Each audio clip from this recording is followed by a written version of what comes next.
ಬರವಣಿಗೆಗೆ ನನಗೆ ಅಂದ್ರೆ ತುಂಬಾ ಮೊದಲ ಪ್ರಭಾವ ಅನ್ನೋದು ಎಂಡಮೂರಿ ಅವ್ರದ್ದು. ನಮ್ಮ ಬಾಲಮಂಗಳ, ಚಂದಮಾಮ ಇದೆಲ್ಲ ಆದ್ಮೇಲೆ ನಾನು ಓದ ಮೊದಲ ಕಾದಂಬರಿ ತುಳಸಿದಳು. ಕನ್ನಡ ಮೀಡಿಯಂ ವಿದ್ಯಾರ್ಥಿ ಆಗಿದ್ರೆ ನಿಮ್ಗೆ ಇದು ಅರ್ಥ ಆಗುತ್ತೆ. ಇಂಗ್ಲಿಷ್ ಚೆನ್ನಾಗಿ ಬರಲ್ಲ ಅನ್ನೋದೊಂದು ಗಿಲ್ಟ್ ಇರುತ್ತೆ, ಕೇಳಿರಮೆ ಕಾಡ್ತಾ ಇರುತ್ತೆ. ನೀವು ಇಂಟರ್ವ್ಯೂಗಳಿಗೆ ಹೋದ್ರೆ ಅಲ್ಲಿ ಮಾತಾಡಕ್ ಬರಲ್ವೇನೋ ಅಂತ ಭಯ ಆಗ್ತಾ ಇರುತ್ತೆ. ಇಂಗ್ಲಿಷ್ ಸಾಹಿತ್ಯದ ಬಗ್ಗೆ ನಿಮ್ಗೆ ಯಾರಾದ್ರೂ ಪ್ರಭಾವ ಬೀರಿದ್ರಾ? ಕನ್ನಡದಲ್ಲಾದ್ರೆ 200-250 ಪುಟ ದಾಟದ ಮೇಲೆ ನಿಮ್ಗೆ ಒಂದು ಯೋಚನೆ ಬರುತ್ತೆ, ಇಷ್ಟು ದಪ್ಪ ಪುಸ್ತಕ ತಗೋತಾರ, ರೇಟ್ ಏನಾಗ್ಬೋದು ಇದೆಲ್ಲ.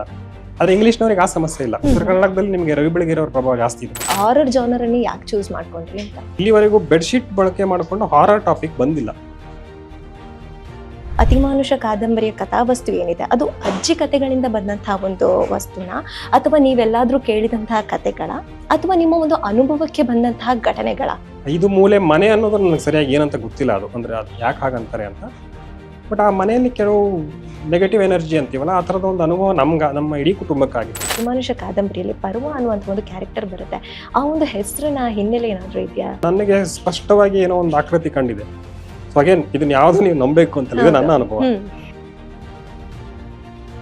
ಶತಕಂಪಿನಿ ಅಂತ ಒಂದು ಪುಸ್ತಕವನ್ನ ತರ್ತೀರಾ, ಅದ್ರ ಬಗ್ಗೆ ಮಾತಾಡೋದರ? ನಮ್ಮ ಉದಯವಾಣಿ ಮಣಿಕಾಂತ್ ಇದ್ದಾರಲ್ಲ, ಅವರು ನನಗೆ ಪತ್ರಿಕೆ ಕೊಡಿ ಸರ್, ಇದು ಫೇಸ್ಬುಕ್ ಅಲ್ಲಿ ಬರಿಬೇಡಿ ಇನ್ಮೇಲೆ, ಪತ್ರಿಕೆ ಕೊಡಿ ಅಂತ ಅಂದ್ರು. ನಾನು ಅಲ್ಲಿಂದ ಪತ್ರಿಕೆ ಕೊಡಕ್ ಶುರು ಮಾಡಿದೆ.